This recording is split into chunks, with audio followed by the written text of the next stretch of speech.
Yo, what's going on, guys? Today we're talking about how to not hate your job.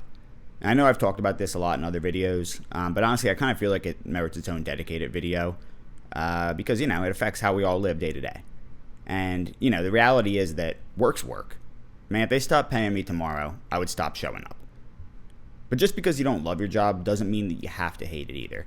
So I'm going to break down the mindset that helped me stop being so miserable and start actually using my job and seeing it as a way to help create and build a better future for myself. So the number one part of it was shifting the way that I saw my employer. And I think a huge part of why people are miserable day to day at work is because maybe they have the wrong expectations of what a relationship with an employer is supposed to be. I think people, I don't know if it's through media or what our older parents told us, but they think that their job is supposed to be their community or their support system or their family or their therapist or whatnot. And then when it's not, they feel betrayed. So I know I certainly had this earlier on in my career. I used to find myself constantly frustrated. I was like, this company doesn't have my back. And, it was probably true. But I think what kind of changed is I eventually realized they're not really supposed to. An employer, like anything else, the way I see it, is just a relationship. I give them value, they give me value, and that's it.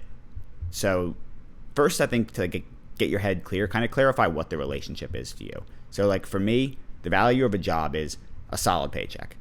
And, I live in America. You need money to pay your bills. Money cash rules everything around me. So as much as having to show up and give 8-9 hours of your day away is frustrating, I am right now, the job I have is a pretty solid paycheck.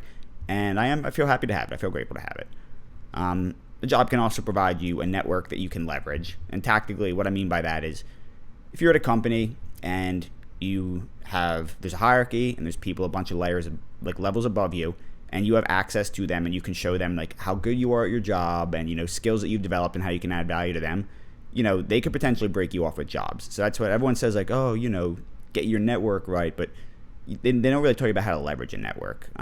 For most of us in a day-to-day job, just in a regular company, that's kind of what that actually looks like. And then most importantly, people overlook this, but a job is really a place to build marketable skills. So nowadays what I do, they fortunately through a bunch of laws, they're starting to show salary grades on job recs, and I'll sit there and I'll look at a job rec that has the salary grade that I want, and then I'll look at all the qualifications they want, and I'll go, oh, they want these 10 qualifications, I have 4, I'm probably X amount qualified for it. And then I'll find areas where I can get exposure to those sort of skills at my job, and I'll just fill them in. And then in 6 months when I go to submit that resume, I'm super qualified for the job. So that's kind of how you can use that to your advantage.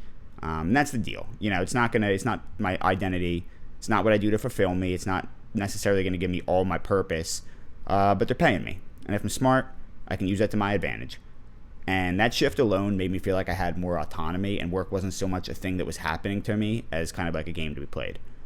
So part two of that is obviously what do you owe them? What's your obligation to an employer? And that's a deeply personal question, and it kind of depends on, the first part. It depends on what you want to get out of it. Sometimes it's strictly just money, and that's fine.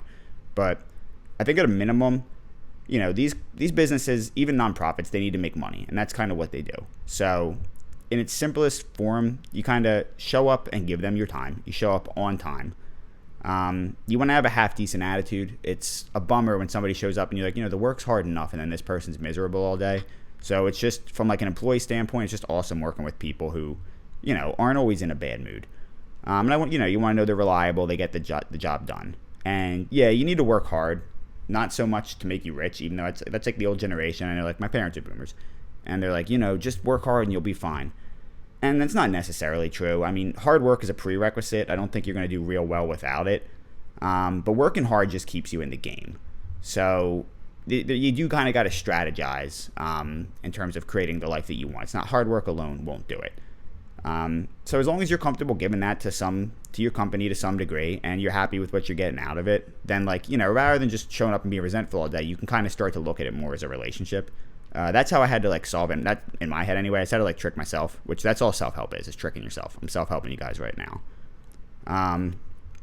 But I think a lot of the bigger problem why people hate their job is they don't really see it. They can't see what they're getting out of it. So that's part of what that mindset will give you. But the other thing is people are constantly calling Gen Z lazy. And and they're putting them down, saying this generation won't work. And I'm sure there's some lazy Gen Zs, just like there's some lazy Gen X, lazy millennials, and there's even lazy baby boomers, believe it or not. But pound for pound, people are just people. I don't think Gen Z is any lazier than the previous generations probably. But what is different than it was in like the boomers' day, for example, is the company and employee dynamic has somewhat shifted a little bit. So back in the day, companies did have your back. They cared a little more. They gave you pension. There was loyalty, benefits. So I think that's where some of those old ways of thinking were kind of like ingrained in people, because they actually did have a system that was like working for them if they would just show up and work hard. And, for the most part, that's gone to some degree now. I mean, people don't want to give their souls to companies anymore. And at least in today, there's like a feeling by the masses that the companies don't really care about them. And, that varies from company to company, but I can respect it and kind of see what people are saying. But I think I think what helps is seeing how the work fits in to their life and trying to make sense of it. So that's where I think a lot of people get stuck. They're looking around and they don't actually see a future that works, because nobody gives you a manual of how to be a human. And the world's changing so quick, and then these old ass people are giving you advice that worked back then, and some of it will still work today, but it needs some tweaking. So unless someone breaks it down for you, and unless you start to strategize, then you don't really feel like you have that autonomy. It all kind of feels out of your control. And that's what I want this video to be, not a vent session, because these are definitely things I've experienced in my life. And by changing a few things and taking a little more control over my life, I do feel like I kind of get that autonomy, and life's a little bit more of a game. And I can play it to some degree. I mean, I don't know if I'm like the absolute best at it, but I don't think I'm losing like at the end of the day. But sometimes, it's not about just getting your mindset right and like, self-help tricking yourself. Sometimes it is time to leave a job. And that's a really important thing to be able to kind of suss out too, because sometimes you're in a really bad place. And I've been there and I've had to do it before.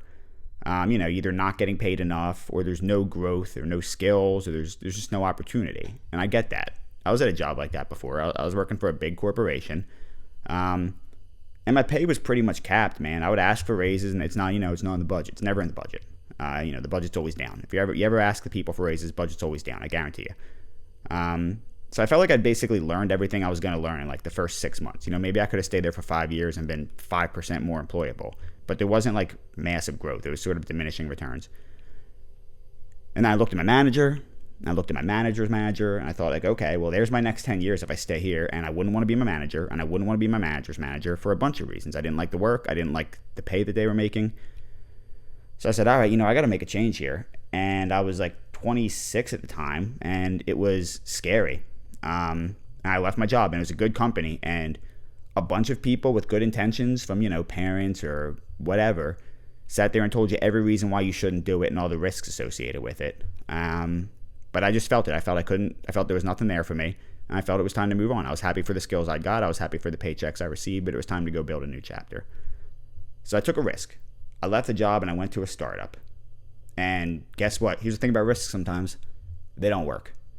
It didn't really work the way I wanted it to. The startup wasn't kicking off. Things were just kind of getting bad around there. And I ended up within a year, had to find myself in a new job.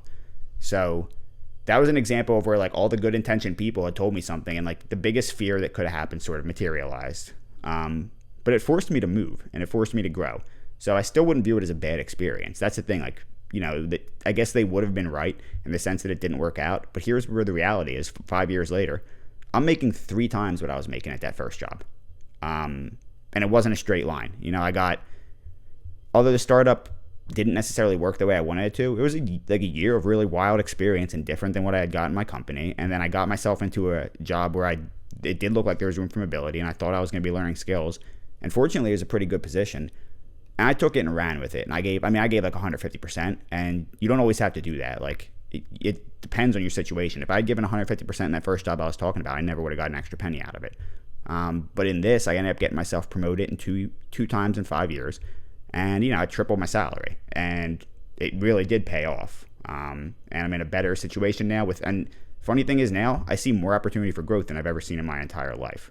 But it wasn't a straight line. It took a lot of risks, and, I went out and I did listen to people when I listened to people when they told me things might not work out, and they were right, but they were still kind of wrong.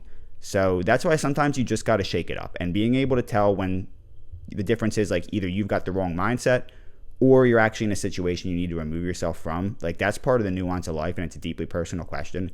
But hopefully sort of my experience there can help you look at your own situation if you're someone who's experiencing this, which I guess brings me to where I am today. It's like, a lot of people hate their jobs because they don't know what they're working towards.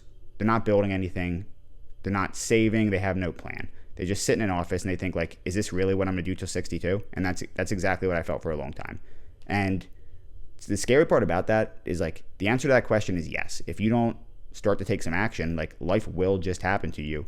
And maybe it'll be good, but probably it's going to be lackluster relative to like if you did have a plan. So you don't have to do anything just because someone said it's the norm, but you do have to do something. And while you're figuring it out, if you've got a job that helps you pay the bills and helps you develop skills and, fits into that plan, then that's something to have some gratitude towards, which I feel like I waited till later in the video to say that because people get furious if you like have gratitude towards your company. But like I have a lot of gratitude towards my company. I don't think I work for a bad company, and I've got no plans of going anywhere anytime soon. I want to continue to run the path that I'm on. But even if I didn't, I'm making enough money where I could set a bunch of money aside if I wanted to take a leap, if I wanted to go try something different. And who knows, maybe someday I will. But I went from feeling like lost, stuck, like I can't believe this is going to be life, to now I'm in a situation that I'm optimistic about. So that's the end result. I know maybe it sounds a little corny, but the way it works in practice is I'm not hating every day. That's optional. I've reframed my expectations. Once I feel like I've reached the limit of what I can do somewhere, I put myself in a different situation. And, I don't just want to go on being miserable. I want to make progress. So, don't wait for your job to hand you purpose. Use it to buy time. Use it to build skills. Use it to stack cash. Use it to create leverage. What that specific path looks like is definitely going to be deeply personal to you. But it can be done. I was a C student all through high school. I was a C student through college. Like, dude, I've been mid my entire life. I think a lot of people can relate to that. Definitely my friends that I talk to. So just know if you're not the brightest tool in the shed, but you're willing to work hard and you can kind of trick yourself into thinking different ways, then there is hope for you. If any of this is resonating with you, let me know in the comments. Like, subscribe, all that good stuff. And, if not, just glad to have you listening, man. Hope you all get what you want and have a good day. Peace.